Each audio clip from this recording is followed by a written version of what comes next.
Hey everybody, this is Michelle, your friendly realtor. I trust you're all doing great. Now, I decided to do a video on your first time home buyers. And I know some of you are sitting there and you have no idea how overwhelming this task is. And I'm sure you are. This is probably the largest transaction that you're going to make in your entire life. And it can be daunting, it can be overwhelming. However, I want to go through it thoroughly. It is probably going to be the largest transaction of most of your lives. And buying a home for the first time, if you haven't had somebody to hold your hand, as it were, and walk you through the process, it can be the most emotional transaction of your entire life. It's going to be an emotional transaction. It's different from everything else that you would ever deal with, right? So certainly, I want to go through step by step how I'm going to help you get ready to become a first time home owner. I know it sounds exciting, right? I know that you're sitting there and you're like, I wonder if that's going to happen for me. I am convinced beyond a shadow of a doubt that you can become a homeowner, and not just by one, but several properties. I always, when I get people ready to purchase a home, I always share with them that this is not going to be your forever home, that you are going to buy multiple homes. And I always put that bug in their ear that you can become an investor and have multiple homes. And I really believe that if you have that put inside of your heart, you get to a point where you realize hey, this is not so bad, because you understand what it means and the power you have now as a first-time home buyer. So let's go through the 25 different tips that I have set aside for you, and we're going to talk about them step by step. And this is like getting ready to get ready to buy a home. And I know it's overwhelming, but I promise you I'm going to break it down to you where you're going to understand all the steps and you are going to be ready to do this. Step one, let's talk about the first thing you should do. Lots of people do what I say, put the horse before the cart. I've told many of my clients, no, we're not going to go look at houses this weekend. We need to know how much of house you can buy. It makes no sense to get into a frenzy, jumping around and looking at different houses, going in Zillow, getting all worked up about what you are looking at, but you don't know what your budget is. So step one is establish a budget. You want to make sure you establish a budget and stick to it. Now, that's what your lender is there for. The lender is going to determine how much of house you can afford. They're going to look at your income. They're going to look at your expenses, your debt to income ratio. How much is the debt to income ratio means this is how much income you're bringing in. This is how much you owe every month, car notes and, different expenses that you might have, credit cards and so on. And remember that when you're purchasing, when you're thinking about this budget, you want to make sure that it doesn't just include the cost of the home. You want to include your property tax, your insurances, and your maintenance costs concerning it, right? Because think about it, when you're a renter, if the toilet gets stuffed up or whatever the situation is, you just have to make a call. But when you are the homeowner and something happens, you are responsible for that. You're going to have to call the plumber. You're going to have to take care of it. So you got to consider all these different facts. So step one, establish a budget, stick to it. Let's go to step two. Step two is to save for the down payment. And that's why it's a process. And you got to make sure that your agent who is helping you prepare gives you all these different scenarios that you have to consider. Remember, the larger your down payment, the less you will need to borrow, which at the end of the day can result in a lower monthly mortgage payment, right? And less interest that's paid over the lifetime of the loan. So lots of people aim to save at least 20% of the home purchase price for a down payment, right? Different people are at different stages, and so that's what the going is. Right? You're going to save. I always tell people sometimes it's okay to eat that beans and rice for a season if you are committed to wanting to purchase your own home. Step three, get approved for the mortgage.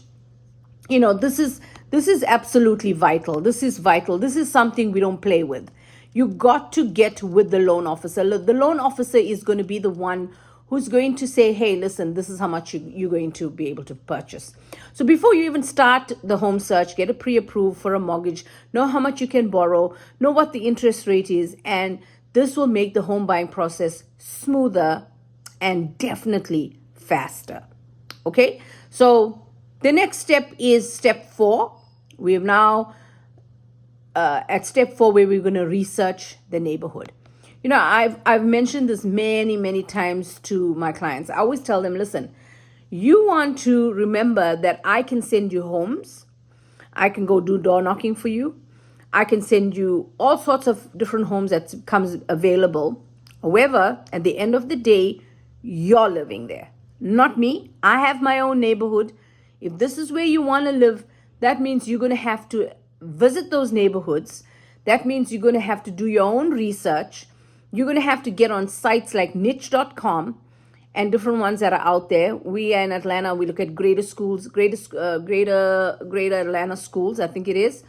Look at all these different factors so that you can see if this is where you want to live, right? You're going to consider factors such as safety, schools, access to public transportation if you need it, and amenities.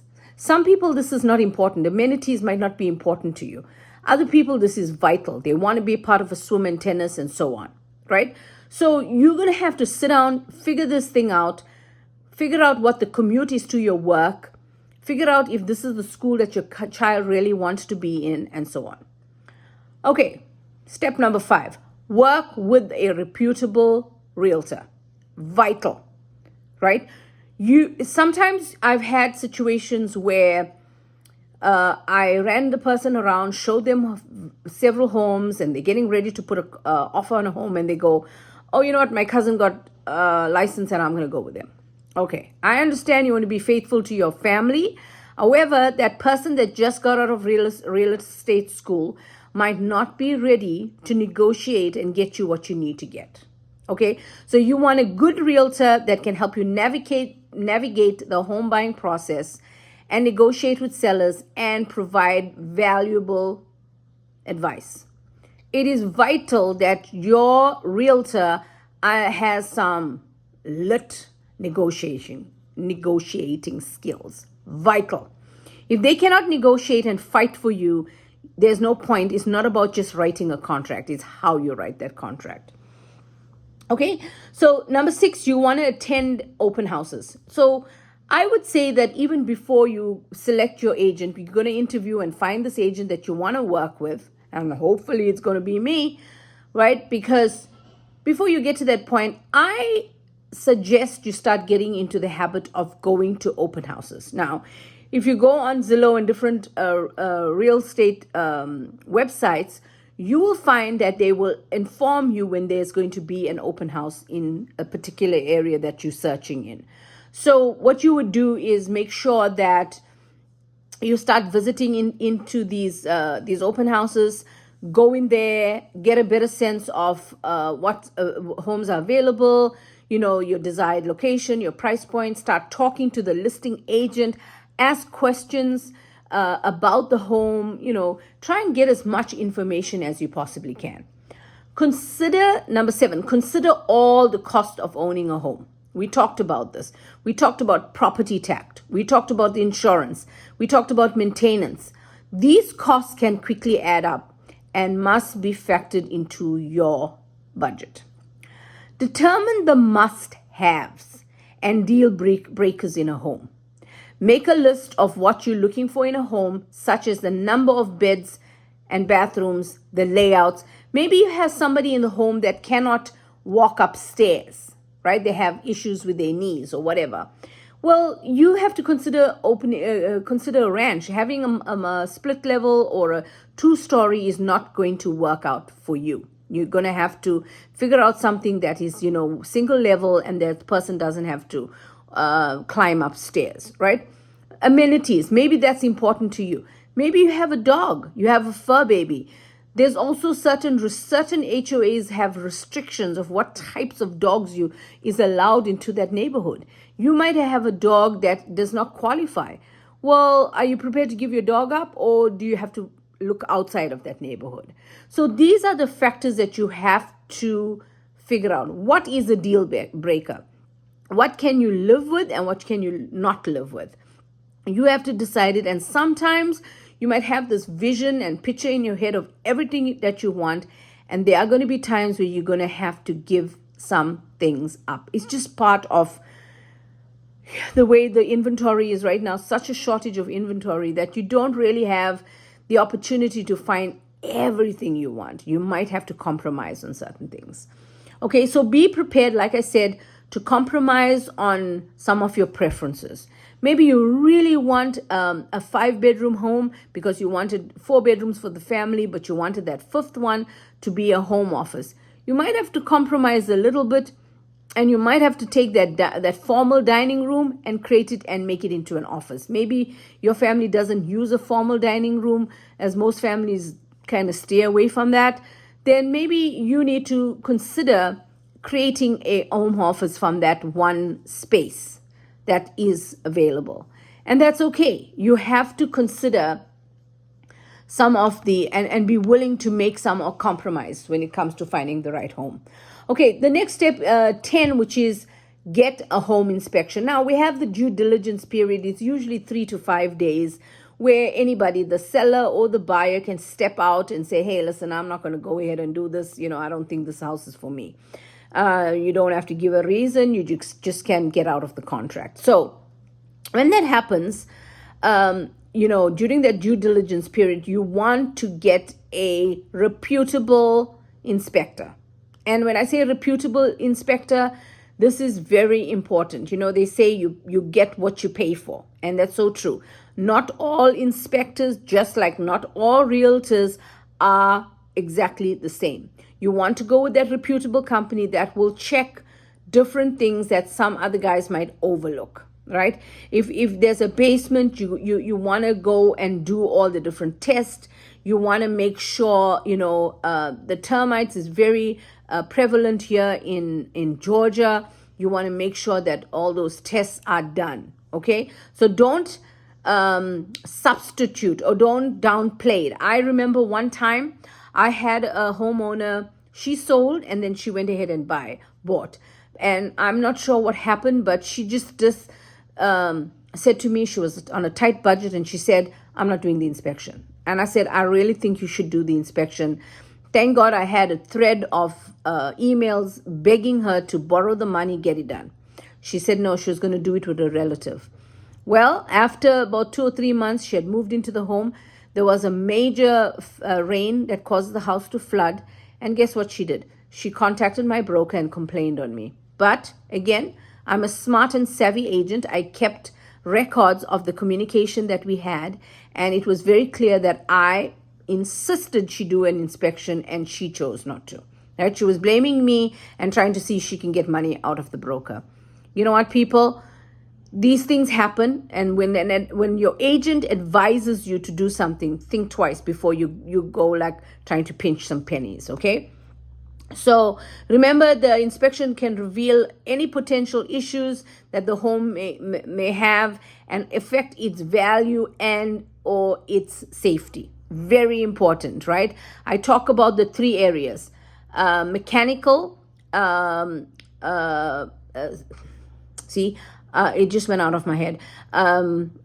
Structural, that's your cracks in the wall, foundational issues. Mechanical, which is your HVAC, water, plumbing, all of that. And safety. Those are the 3 areas that the inspector will look at. Safety is just seeing that there's no cracked stairs, nothing that can hurt the potential occupants of that home. Okay. Next, you want to negotiate the price and terms with the seller. Your agent who's skilled, like myself, you're not afraid to negotiate with the seller and get fair price and terms. I always ask for a home warranty. To me, it's something that's non-negotiable. Just, you selling me a house, I really don't know what's going to happen, even though we did the inspection. Come on, Mr. Seller, throw in a home warranty, and it can make a huge difference. You could get into the house, and a month later, the washer, dryer, dishwasher, whatever, packs up, stops working. What do you do? Right? You've already come out of pocket for all this moving and, having to pay movers and so on, and the down payment, the closing costs, and now all of a sudden your dishwasher breaks. What do? Maybe you don't have that extra money, but if you had a home warranty, there's a minimal amount that you pay, and then they will come and fix it. If it doesn't work, then they will go ahead and put a new one in there for you. Okay? So don't be afraid. Agents can do this for you. You got to trust the process and give them the opportunity to negotiate on your behalf. Review all documents carefully before signing. It is a legal and a binding contract. Read all the documents thoroughly, ask questions, and if you don't understand, that's what your agent is there for, to break it down and make you understand. Have a contingency plan in case the sale falls through. Be prepared for the possibility that the sale might fall through and have a backup plan. And again, I'm talking from experience. I had one situation, we had gone in 20 days into the contract, and then the seller's agent, I was on the buyer's side this time, the seller's agent goes ahead and says, oh, her seller is going through bankruptcy. Well, guess what?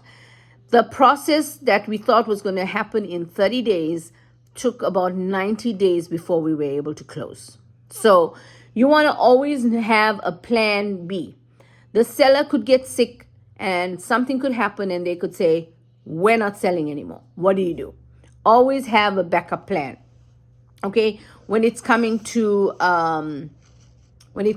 the sale, because anything can happen. Okay, the number 14 is plan for moving expenses.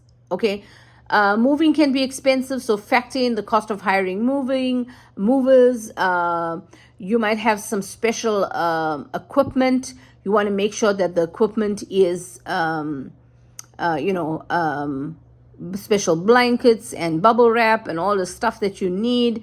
You might have special type of, when I say equipment, like furniture that has to be moved in a specific way or it will get damaged and stuff like that. They need to be wrapped up. All these things have to be factored. That's an additional cost that you have to come up with.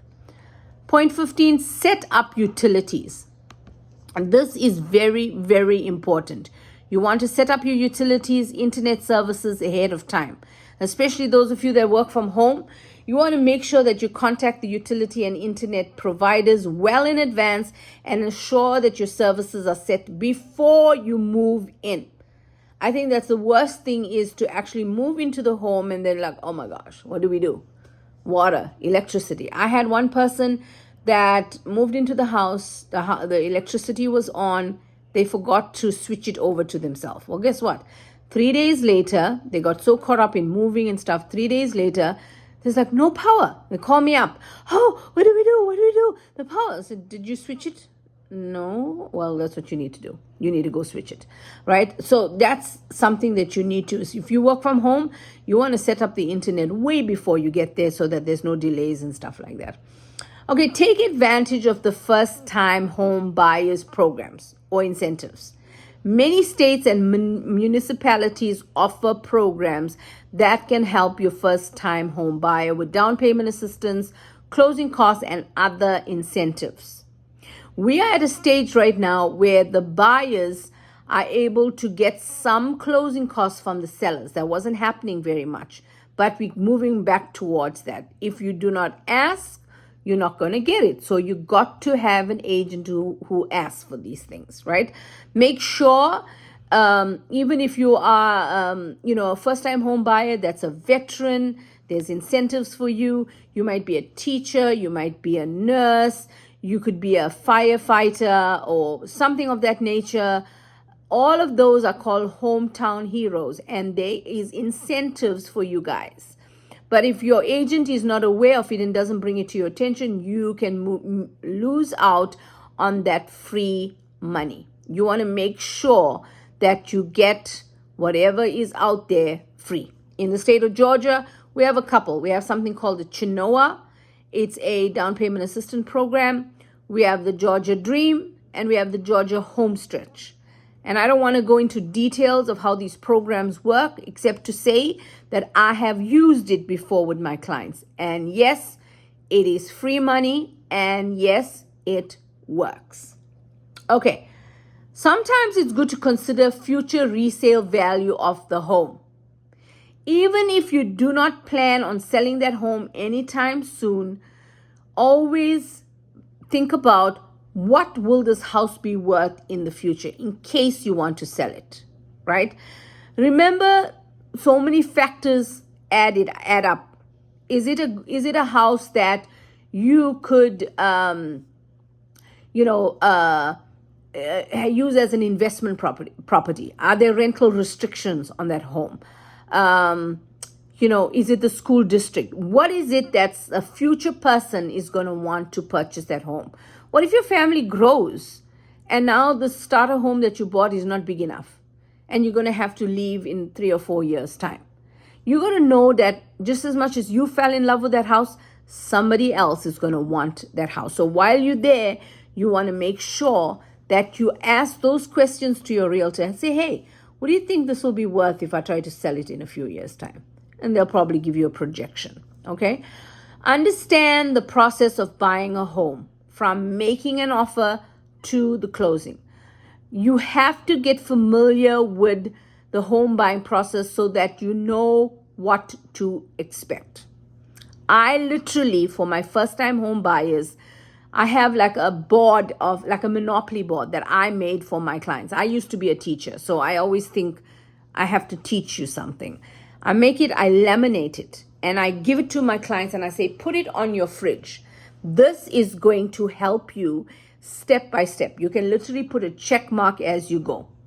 Due diligence, inspection, appraisal, all the different contingencies. You can literally, final walkthrough. We've gone through underwriting. Wow.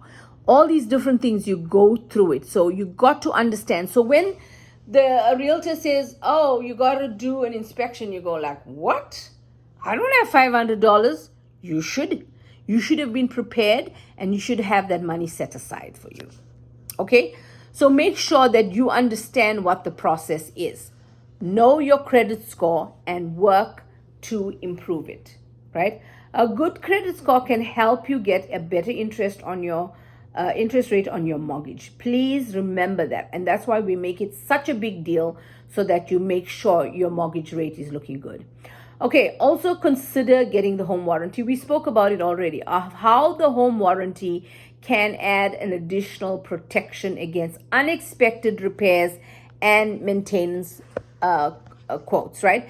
Get quotes from multiple insurance companies and providers for the best rates. You want to shop around, ask people, and make sure you get the best rates that are out there. Okay, so I think I kind of wrapped it up. I have done 21 points. I planned on doing 25, but I think that I've got you to a point where you really got all these gears turning and you're like, that's a lot to absorb.